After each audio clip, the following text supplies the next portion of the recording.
una publicación en la que se recogen 71 recomendaciones, muchas de ellas coincidentes, porque en realidad son temas en los que no puede haber discrepancia de la situación crítica por la que está pasando el país.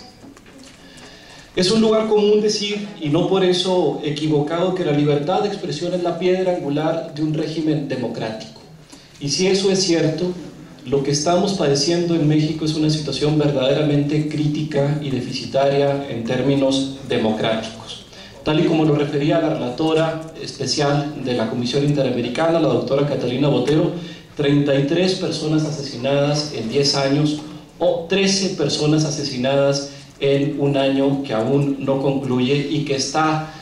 convirtiéndose en el año más violento para el ejercicio de la libertad de prensa.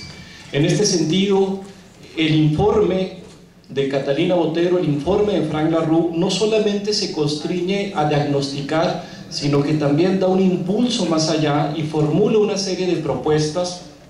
y recomendaciones que pasan claramente por la obligación que tienen los estados de garantizar y proteger en efecto a todas las personas, pero particularmente aquellas que desarrollan un rol esencial para la dinámica democrática, para un gobierno abierto, para una sociedad pluralista, como son justamente las y los periodistas. Esta obligación de proteger, esta obligación de garantizar el ejercicio de la libertad de prensa supone el diseño de políticas públicas encaminadas no solamente, como lo decía la relatora, para prevenir, sancionar a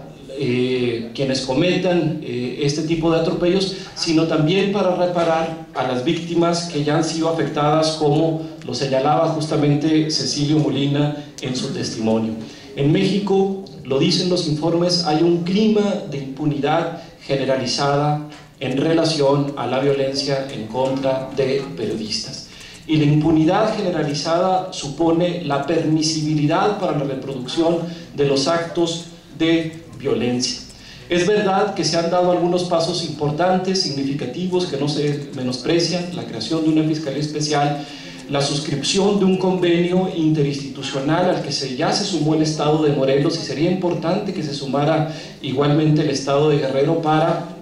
proteger a las y los periodistas. Sin embargo, estas medidas han resultado insuficientes para contener el clima de violencia y la atmósfera de impunidad que persiste de manera dramática en México. Esta violencia, sumada a la impunidad, lo que produce es autocensura, un efecto paralizante, un efecto de silenciamiento, un efecto inhibitorio en donde los asuntos de interés y relevancia pública simplemente no se ventilan en el espacio que les corresponde, que es justamente el espacio de lo público.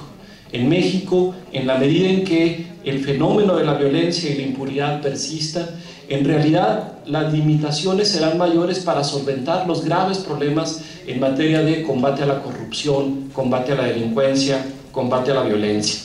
Ahora bien, si bien es cierto que lo recogen y así lo manifiestan ambas relatorías, las agresiones provienen fundamentalmente de actores no estatales, lo que supone un incumplimiento por parte del Estado en su obligación de proteger y garantizar. No solamente estamos hablando de ese tipo de fenómeno, sino también de un fenómeno en el que la propia fuerza pública se revierte en contra de la prensa y genera algún tipo de agresión. Pero lo más lamentable es que no existe un mapa de la violencia en contra de la prensa en México. Y en la medida en que no existe ese mapa de la violencia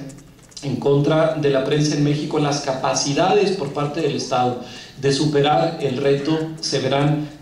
drásticamente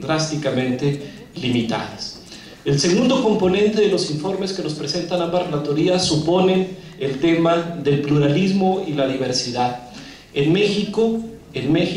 la radiodifusión está concentrada en unas cuantas manos.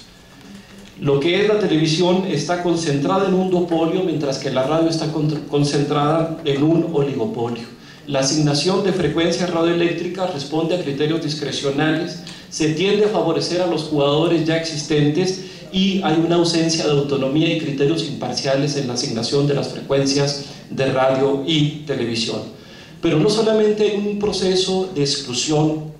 y de favorecimiento a los sectores ya predominantes. La radiodifusión comunitaria no tiene un reconocimiento específico en la ley como lo exigen los estándares internacionales. No obstante que el artículo 2 constitucional reconoce el derecho de los pueblos y comunidades indígenas a constituir sus propios medios de comunicación, la ley de medios que fue declarada inconstitucional en su momento y sobre la cual aún no se legisla, sigue sin reconocer el derecho de los pueblos y comunidades indígenas a tener, detentar y ejercer algún proceso de licencia para el diseño de algún tipo de radiodifusión indígena y o comunitaria.